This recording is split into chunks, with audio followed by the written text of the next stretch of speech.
Hello my creative friends, welcome to Fatema's Art Show. Today I'm going to show you some creative crafts you can do for Eid. So my first idea is to create either a crown or a tiara, and this is really easy to do. All you need to do is cut a strip of paper and then decorate it how you wish. This is a lovely way to get the kids involved and they can create their very own and wear it on the day of Eid.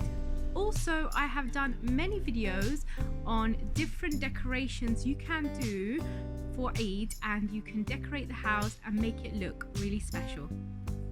You can also create money envelopes, and these are really easy to make, and you can use a pre-made envelope and decorate it, or you can make your very own envelope using a piece of paper and place the money you would like to gift someone on the day of Eid.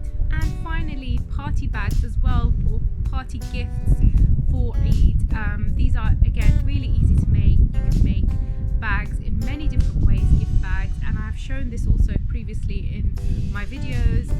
Do check them out, and again I will be linking all the videos that I have spoken about today in my description box, so if you would like to see the videos individually, do check those out. Thank you very much for watching. Take care. Bye bye.